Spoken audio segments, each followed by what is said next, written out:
If you're thinking about retiring abroad, you're not the only one. The cost of living in the US keeps climbing, and healthcare alone eats up an average of $300,000 per couple over the course of their retirement. And on top of that, our healthcare system is one of the most expensive and complicated ones in the world. And we're paying far more out of our own pockets than most other countries. And that's why so many Americans are starting to seriously consider life elsewhere in places where your dollar stretches further and healthcare is affordable and the quality of life doesn't take a hit. So let me go through every country with pros and cons, healthcare expenses, the average cost of living, and the process to get a retirement visa. Now, before I get into the list, let me say this. I've seen a lot of the world already, and I spent 20 years in the military, which had me traveling across Asia, Europe, and the Middle East. And on top of that, I grew up in several different countries in Asia and Europe. So I know firsthand that no country is perfect. Every place has its own pros and cons, and you've got to take this with a grain of salt. I'm not here to sell you a dream of palm trees and cocktails on the beach every day. And I am here to share what I know, what I've researched, and what I have seen. My wife and I have already decided that when we hit our fire number, we're going to seriously look at splitting our time between the US and another country. Because let me tell you, when the Vegas summer hits 120 degrees, it can feel like living inside an oven. So, with that out of the way, let's talk through the 10 countries that stood out to me. And just so we're clear, these are not in any particular order, and they're simply the ones worth looking at. First up, let's talk about Indonesia. And this place is a massive country with over 17,000 islands sitting right on the equator in Southeast Asia, right between Asia and Australia and the Pacific and Indian Oceans. And I'm sure you've heard of one of the islands. Bali. It's famous for its gorgeous beaches, volcanic mountains, and a culture that is rich with temples and delicious food. Now, for the cost of living in Bali, it is incredibly affordable, and you can rent a modern one-bedroom apartment in Bali for about $400 to $600 a month, sometimes even less if you're outside of tourist hotspots. And food is cheap, and eating out is part of the culture. Healthcare is where you'll have to be smart. Indonesia has both public and private systems, but the quality can vary. In major cities like Jakarta or Bali, you can find good private hospitals, and many Americans living there choose private insurance that runs far less than what you pay in the States. Now, let's be real, Bali isn't perfect. Once you step outside the main cities, infrastructure can get a little rough, and the traffic, chaotic, doesn't even begin to describe it. There's not much in the way of public transportation, so you'll either find yourself renting a scooter and braving the madness on the roads or relying on rideshare apps to get around. And like anywhere else, it has its everyday frustrations, things like the risk of petty theft if you're not being careful. And none of this is a deal breaker to me, but it's important to go in with your eyes open. Now, to get a retirement visa, you have to be at least 55 years old, and you also have to prove you have a pension or some kind of income of at least $1,500 a month, which works out to be $18,000 a year. And here's the thing, something that a lot of people don't realize is that you have to hire at least two local people, like a maid or a domestic helper, to get the visa. The idea is to make sure your presence is helping the local economy, but it's a non negotiable cost you have to factor into your budget. It's a perfect example of how a cheap country can still have a few financial curveballs. Next on the list is Thailand. It's located west of Laos and Cambodia, southeast of Myanmar, and north of Malaysia. Bangkok is on the Gulf of Thailand, but if you've ever talked to an American who retired there, they will probably tell you Chiang Mai in the north is where it's at for a long-term stay. And the country has been a favorite retirement spot for a long time, and for good reasons. If city life is your thing, Bangkok pretty much has it all. Fast-paced, modern, and packed with everything you could want. And but honestly, a lot of retirees end up preferring Chiang Mai in up in the north, and it's quieter, the weather is cooler, and it's a lot cheaper. You can rent a modern apartment there for 300 to 500 bucks a month, no problem. Eating out is ridiculously affordable, and here's the big draw: healthcare. Thailand has some of the best hospitals in Asia, and the costs are just a fraction of what we're used to paying in the States. And on top of that, many of the bigger hospitals are international with translators on staff, so you won't be stuck playing charades with a doctor when you actually need care. Now, the downsides, let's be real, the heat and humidity can be brutal. If you're not into spicy food, you might also find the local cuisine a bit of a challenge. On top of that, there's the culture shock factor. People are incredibly friendly, but once you step outside the main tourism spots, the language barriers gets real. And if you're in Bangkok, you've got to be ready for traffic that crawls and noise that never really stops, and it can wear on you after a while. Plus, the bureaucracy for visas can be frustrating, and the traditional non immigrant OA visa requires you to be at least 50 years old and have a security deposit of about 800,000 Thai baht in a Thai bank account or a monthly income of about 65,000 Thai baht. You can Google search how much that is in USD, since the currency exchanges might be different depending on when you're watching this video. And that visa is good for a year, which you have to renew annually. And for a long time, you had to report to immigration every 90 days. And I mean, who wants to do that, right? But thankfully, things are changing. They have introduced a new long-term resident visa for wealthy retirees that's good for 10 years and only requires you to check in once a year. It's a huge improvement and a clear sign that Thailand wants to attract more long term affluent retirees. Still, for the quality of life you get, it is hard to beat. Next up is Malaysia. Kuala Lumpur, in particular, is a huge draw. It's modern, it's affordable, and it has a large retirement population. And Malaysia's beaches rank among the best in the world. And the country serves as a hub close to Singapore, Thailand, and Indonesia, making travel easy. Plus, the expat community is huge in Kuala Lumpur. People living there enjoy scuba diving, nature and wildlife tours, and visiting the Petronas Twin Towers. A couple can live comfortably for around $1,500 to $2,000 a month, including rent, food, and healthcare. Any healthcare here is top notch, and many doctors are US or UK trained, and costs are very reasonable. A visit to a specialist will cost you around $50, and there are no waiting lists, which is a stark contrast to what we're used to back home. Now, for the downsides, Kuala Lumpur traffic will test your patience, and it can be a grind getting across the city, and the humidity is something you just have to learn to live with because it's constant. And while the overall cost of living is pretty low, you do need to watch your budget when it comes to imported goods. And things like wine or specialty foods can get pricey fast thanks to higher taxes and imported fees. As for retirement visas, Malaysia's My Second Home program, also known as MM2H, is a popular path for retirees looking for long-term residency. It's tiered silver, gold, platinum with different financial requirements. For example, silver needs about 150,000 Malaysian ringgits in a deposit plus a property purchase, while platinum is 1 million plus a higher property threshold. And the good news is you can use up to half your deposit after a year for things like healthcare, property, or education. The program also has a minimum stay requirement of 90 consecutive days per year for participants under 50. And on top of MM2H, there are other options like the premium visa for high net worth folks. Now, let's talk about the Philippines. This one hits close to home for a lot of Americans, especially veterans and retirees who have spent time there or have family connections. The Philippines has a long history with the US, so you'll find English spoken widely. And US currency is accepted in many places, and a retirement community that's been growing for decades. The culture is warm, family oriented, and welcoming. What's more, you've got thousands of islands to explore, white sandy beaches, mountains, bustling cities like Manila or Cebu, and quieter retirement havens like Dumaguete. And when it comes to the cost of living, it's hard to beat. Rent, food, and transportation are affordable compared to the US. You can live well on a fraction of what it would cost you stateside, especially if you avoid the big cities where prices creep up.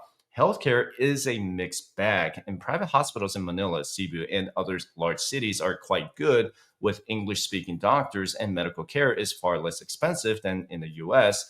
That said, the public healthcare system is not something you will want to rely on. The downsides? Well, Manila traffic is notorious. It's one of those things you just have to see to believe. Outside of big cities, you might also run into power or internet outages from time to time.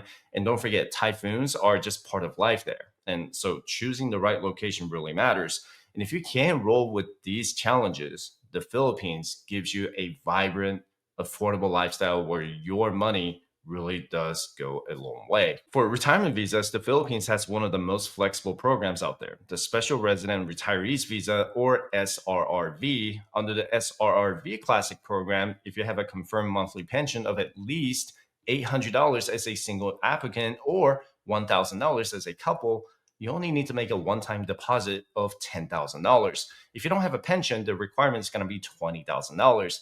Compared to many countries with six-figure deposit rules, that's one of the easiest and most affordable entry points in the world, which is exactly why so many Americans have already chosen to retire there. Next up is Colombia, a country that's completely reshaped its reputation over the last couple of decades. These days, cities like Medellin and Bogota are attracting expats and retirees from all over the world. Medellin, in particular, has done a total 180. It used to be known for all the wrong reasons, but now people call it the city of eternal spring because of its perfect year-round climate and in modern amenities, a rich culture, and a cost of living that's still very affordable. And you can see why it's climbing high on the retirement radar. The cost of living here is very reasonable. Rent, food, and day-to-day expenses are a fraction of what you would pay in the US, and you'll find a lot of high-quality healthcare options at a fraction of US prices. In fact, Colombia's healthcare system is ranked among the best in Latin America, which is huge if you're thinking long-term affordability in retirement. Now, of course, it's not all upside, and safety is much better than it used to be, but it's still something you've got to keep in mind. Where you live and how you get around matters. Political shifts can stir up uncertainty from time to time, and while you'll hear English in tourist spots, if you're planning to live there full time, brushing up on your Spanish is pretty much a must. For retirement visas, Colombia's most common option is the M11 retirement visa, and the income requirement is tied to the Colombian minimum wage, and which means the exact figure can shift, but in general, it comes out to around $1,000 a month. And if you have a pension, showing that income is usually enough. If you don't, demonstrating steady income from other sources can also work. By US standards, that's not a high bar, and it's one of the reasons Colombia has become such an attractive choice for people looking for a balance between lifestyle and affordability. Now, on to Portugal, and I'll be honest, this one has been on my radar for a long time. Portugal has become one of the top retirement destinations in Europe for Americans. Why? The cost of living is lower than in most of Western Europe. The climate is fantastic, and healthcare is both affordable and of high quality. Cities like Lisbon and Porto are world class, but smaller towns and coastal areas offer a more laid back lifestyle. Healthcare here is a lot cheaper than in most big US cities. The food is fresh and affordable, and the public transportation actually works well. And healthcare, whether you go public or private, is pretty solid. And a lot of Americans are honestly surprised at just how far their money stretches here compared to other parts of Europe. On the flip side, Portugal has gotten so popular that places like Lisbon and Porto are seeing prices climb and housing demand is through the roof. And yeah, the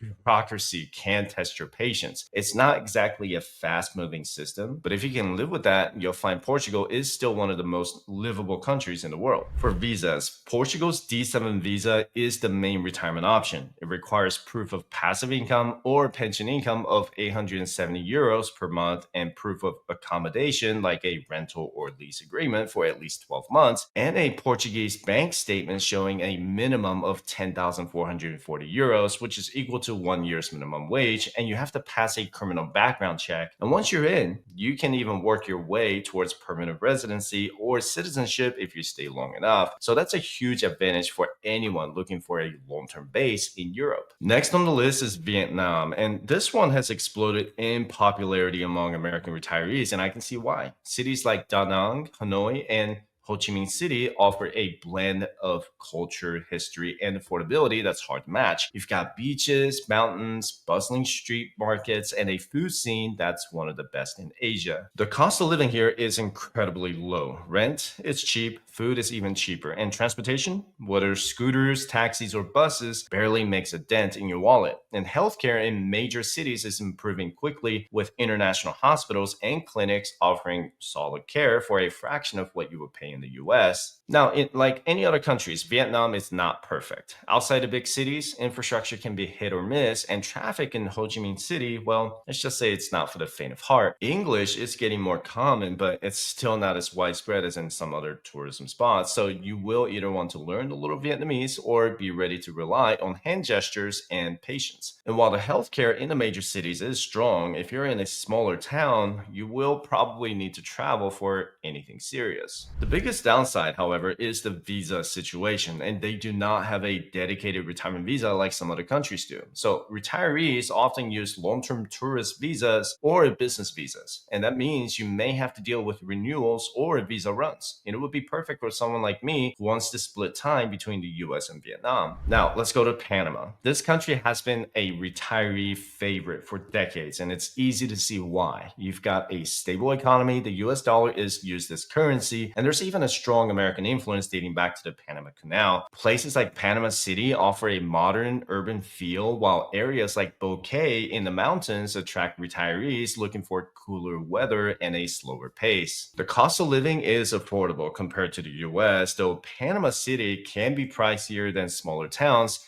Healthcare is solid with good private hospitals and clinics at far lower cost than in the US. Many doctors are US trained and English is commonly spoken in medical settings. The downsides: Panama can be hot and humid, and the infrastructure is not perfect outside of major cities. But if you're looking for a straightforward path to retirement abroad, it does not get much easier than Panama. One of Panama's biggest advantages is its retirement visa, the Pensionado program. It's one of the best in the world. All you need is proof of a lifetime pension of at least $1,000 a month. Once approved, you get a whole list of perks: discounts on healthcare, utilities, travel, and even movie tickets. That's a retiree-friendly setup if I have ever seen one. Costa Rica is another country that's been at the top of retirement lists for years, and it's got stunning natural beauty, a stable democracy, and some of the friendliest people around. What makes it even better for retirees is the variety. You can be soaking up the sun on the beach in the morning and then head up in the cooler mountains by the afternoon. The balance of lifestyle and environment is exactly why so many retirees are drawn there. Now, when it comes to the cost of living, it really depends on where you settle. The beach towns and a tourist spots can get pricey, but if you head inland to the smaller towns, things become a lot more affordable. And healthcare, honestly, it's one of Costa Rica's strongest points. You've got both public and private systems, and both give you solid care at a fraction of what you would pay back in the States. In fact, Costa Rica is often ranked near the top for healthcare quality in all of Latin America. And of course, there are a few downsides to think about. The more popular tourism spots like Tamarindo or parts of the Central Valley have definitely seen prices climb over the years. And depending on where you are, you might have to put up with some serious humidity and long rainy seasons. The State Department also recently issued a level 2 caution to US citizens to exercise increased caution while traveling to Costa Rica due to increased crime. But according to the retirees living there right now, Costa Rica still delivers a safe, stable place to live with a really strong retirement community to lean on. As for residency, the Pensionado program is the go-to option for retirees, and all you need is proof of at least $1,000 a month in pension income, and that gets you in the door. If you don't have a pension, Costa Rica does have other visa pathways like showing consistent income or making an investment, but the Pensionado is by far the most straightforward route. Last but definitely not least, let's talk about Spain. If you have been dreaming of Europe but don't want the sky-high prices of Paris or London, Spain should be near the top of your list. Cities like Valencia, Malaga, and Alicante give you this amazing mix of culture, history, and modern living, all with a warm Mediterranean climate. And that lifestyle you've probably heard about. It's real. Things move at a slower pace, the food is healthier, and honestly, it's just an enjoyable way to live. Cost wise, Spain comes in lower than the US in a lot of areas, and housing, groceries, eating out, it all adds up to significant savings. And the healthcare, world class. Spain consistently ranks among the best in the world, and retirees and expats can access it for a fraction of what they would pay back home. Now, of course, it's not all sunshine. Spain has a reputation for being heavy on bureaucracy. Paperwork can drag on longer than you would like, and while unemployment runs higher there, that's more of an issue if you're working. For retirees with a reliable income stream, it's not something that usually gets in the way. As for residency, the non-lucrative visa is the main route most retirees use, and you will need to show that you're financially independent with proof of income of 2,400 euros a month and an additional 600 euros per month for each family member. You also have to show your bank statement with at least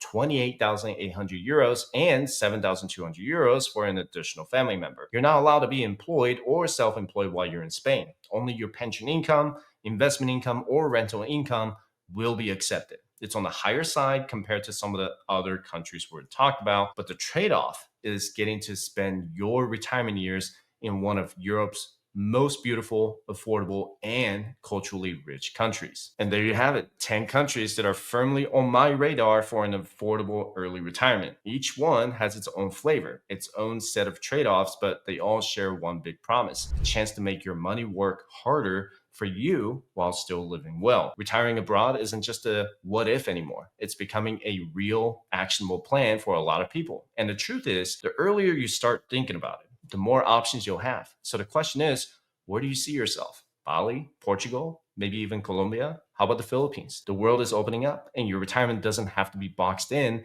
by the rising costs here at home. And this has been another beast of a video, and I hope you got a lot out of it.